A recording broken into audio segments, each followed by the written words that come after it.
अर्जुन की दूसरी शादी की खबर सुनकर आहाना खुद को रोक नहीं पाती और ठीक वक्त पर मंडप में पहुंचकर अर्जुन को यह कदम उठाने से रोक लेती है।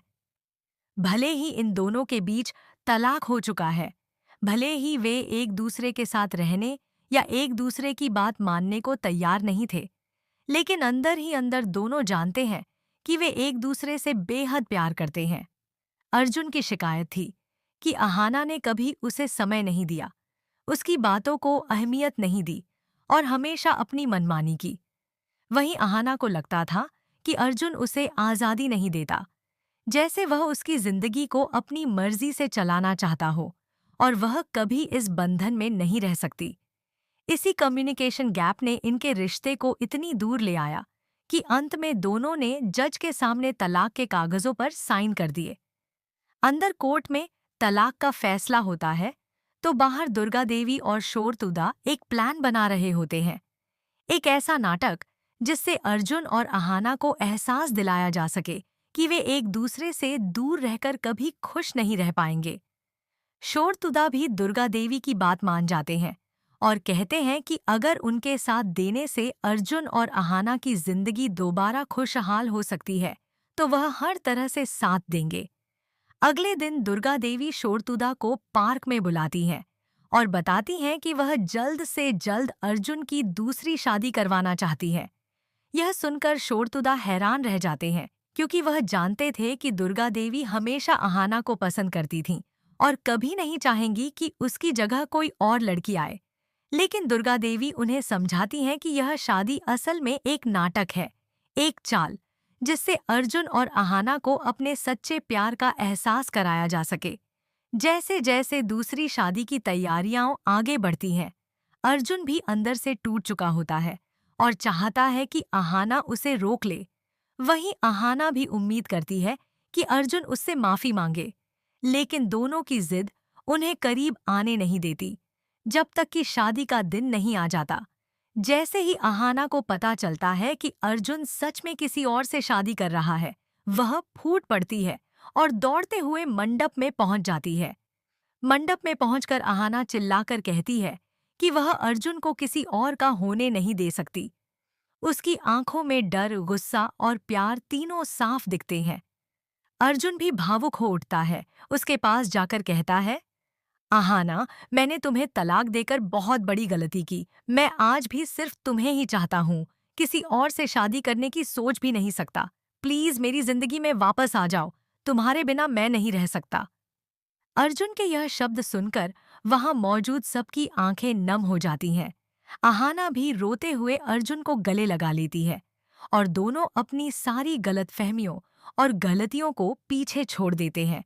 वहीं दूर खड़ी दुर्गा देवी और शोरतुदा राहत की सांस लेते हैं क्योंकि उनकी योजना सफल हो चुकी थी।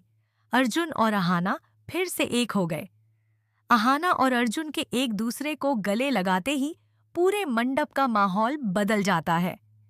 अभी कुछ देर पहले तक जहां ढोल नगाड़ों की आवाजें एक नई दुल्हन के स्वागत के लिए बज रही थीं, वहीं अब सबकी नजरें उस प्यार पर टिकी थीं जो टूटने के कगार से वापस लौट आया था।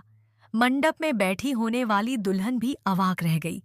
उसने कभी सोचा भी नहीं था कि यह शादी असल में एक नाटक का हिस्सा थी। दुर्गा देवी उसके पास आती हैं और धीरे से कहती हैं, बेटा, हमें माफ करना, यह सब सिर्फ अर्जुन और अहाना को समझाने के लिए किया गया था।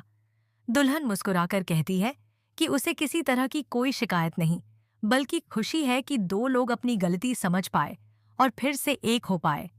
इधर अहाना और अर्जुन की आंखों से आंसू थमने का नाम ही नहीं लेते।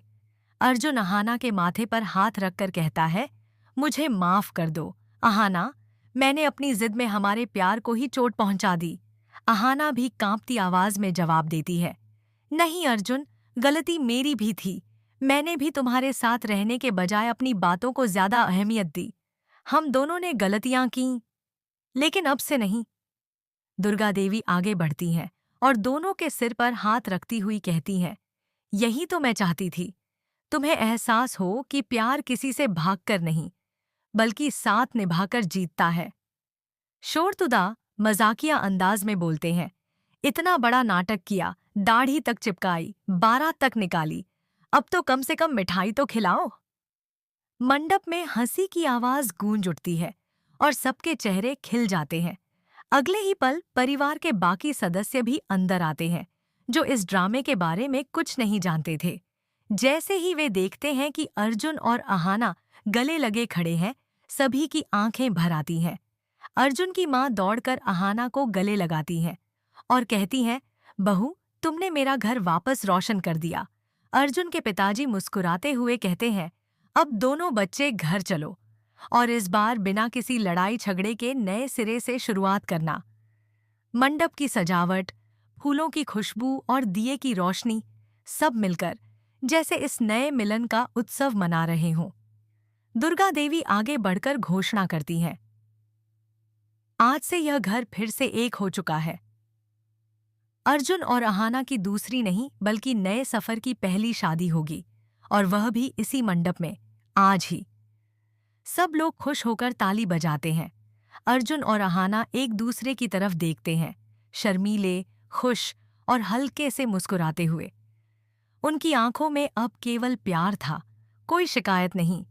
घर की बहुएं, बच्चे और सभी रिश्तेदार मिलकर मंडप को फिर से सजा देते हैं।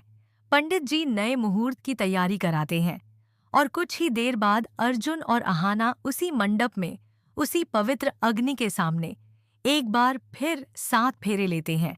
इस बार टूटे दिलों से नहीं, बल्कि समझ, भरोसे और सच्चे प्यार के साथ। नाटक खत्म हो चुका था, लेकिन एक नई शुरुआत बस शुरू होने वाली थी।